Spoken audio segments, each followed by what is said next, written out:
Hey class, welcome back to school.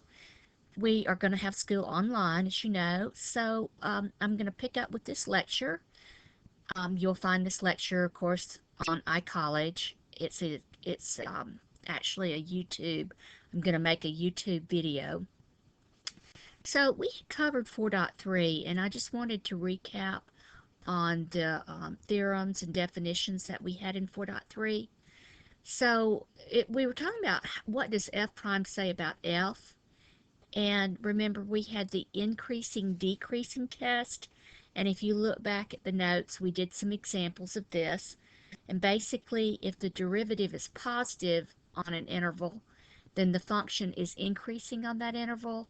And if the derivative is negative on an interval, then the function is decreasing on that interval.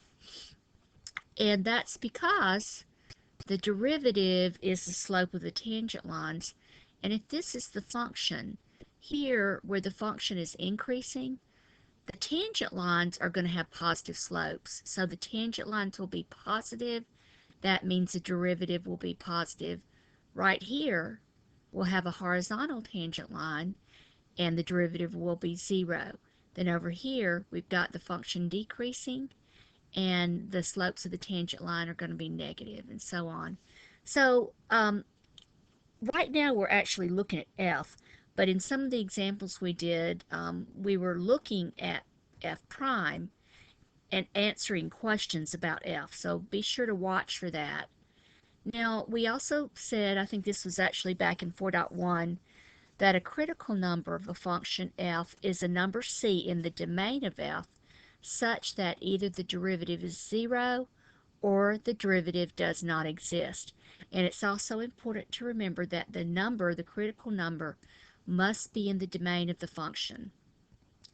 So, when I'm going through this quickly because we've already covered it, we had the first derivative test, and so we find the critical number of a continuous function.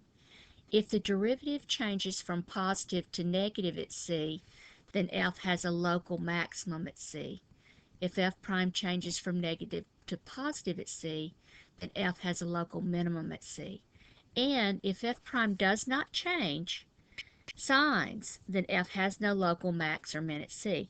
So remember, I think it was Fermat's theorem in 4.1 said that if a function has a local max or a local min, then it's going to occur at a critical number. But it did not say that just because you have a critical number of a function that there is necessarily a local max or a local min at that critical number. So what we're going to talk about now, let me make sure I went over everything over here. Yeah, I think I did.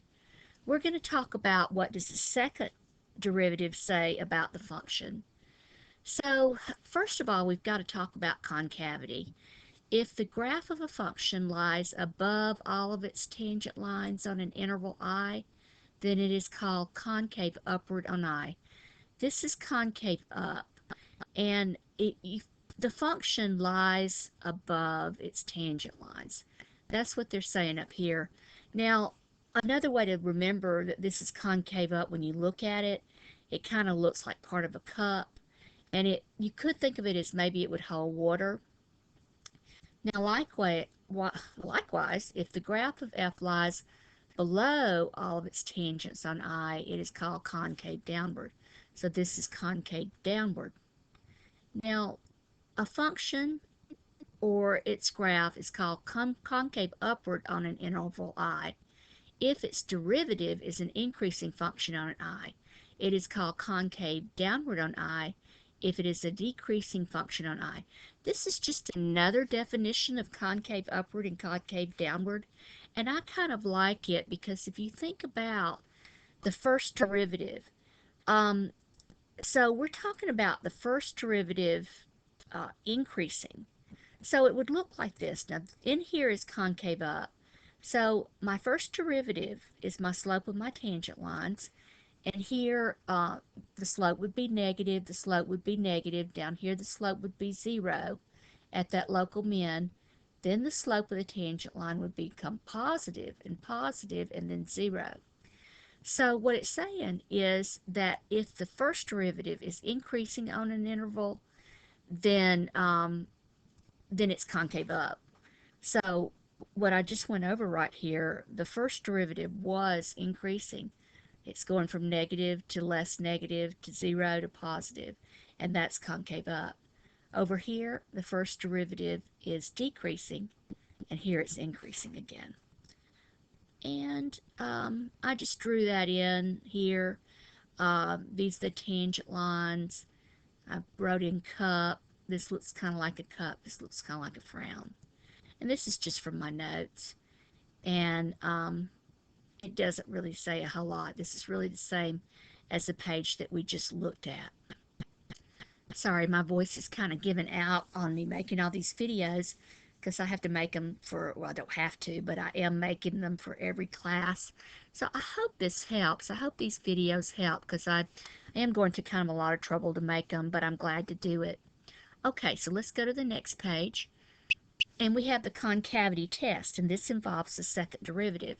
So if the second derivative is positive for all x and I, then the graph of f is concave upward on I. And if the second derivative is negative for all x in an interval I, then the graph of f is concave downward on I.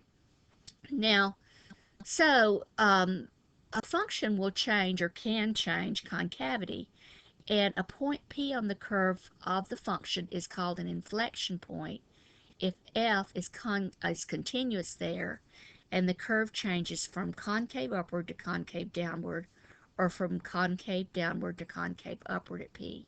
So an inflection point is kind of like, it's for the second derivative. It's kind of like a critical number is with the first derivative, but the critical number tells where a function may change from increasing to decreasing, or vice versa. Uh, Inflection point tells where a function changes from concave upward to downward or vice versa. So it's sort of the same idea. Here is the graph of a function.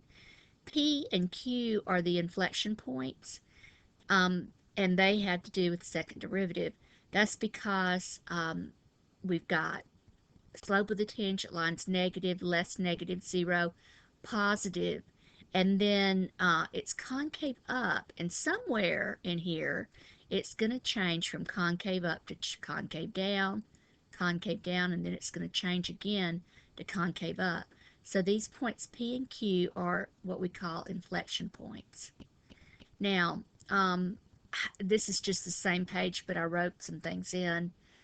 Second derivative positive, then you can think of it this way. The second derivative is the derivative of the first derivative. If the second derivative is positive, that means the first derivative is an increasing function, which is the definition of f being concave up. If the second derivative is negative, then the first derivative is decreasing, because remember, this is the increasing decreasing test, but now we're looking at the second derivative and talking about what f prime is doing.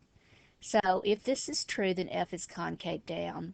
And we just went over this definition. I just wrote some things in. So I wrote in, how do you get the inflection point? Set the second derivative to 0 and solve for x. And if f changes concavity at that point, the point is an inflection point.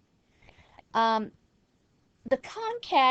concavity of a function can also change when the second derivative does not exist. But we don't call that an inflection point, but the concavity can change. So I just wanted to mention that. We've got some examples, and so we're going to find where the function is concave up and where in the intervals where it's concave down. This is the function. So I find the first derivative because I want to find the second derivative, and I set the second derivative equal to 0, and that gives me x equals 0. This is a possible inflection point. We have to see if, in fact, it does. The function does change concavity. So we're going to test the second derivative.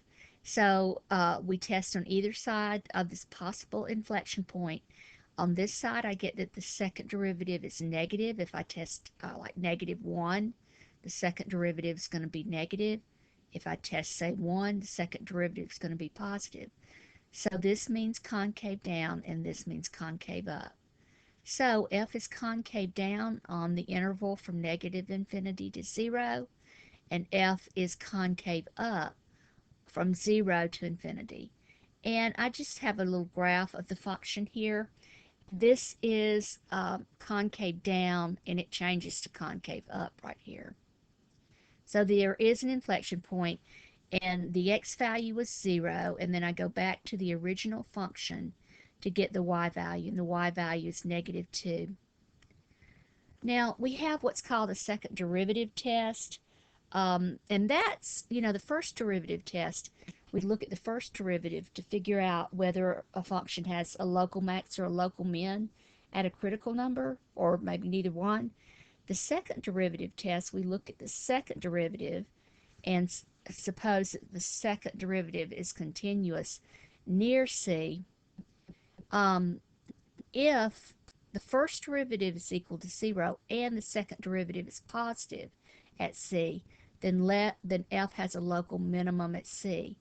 If the first derivative is 0 and the second derivative is negative, then f has a local max at C. So either way, we've got to find the critical number by setting the first derivative equal to 0 and solving, and that will give us C. And then we've got to test the second derivative. The second derivative test is inconclusive when the second derivative is 0. So in other words, we don't know whether there's a local max, a local min, or neither there. The test also fails when the second derivative does not exist.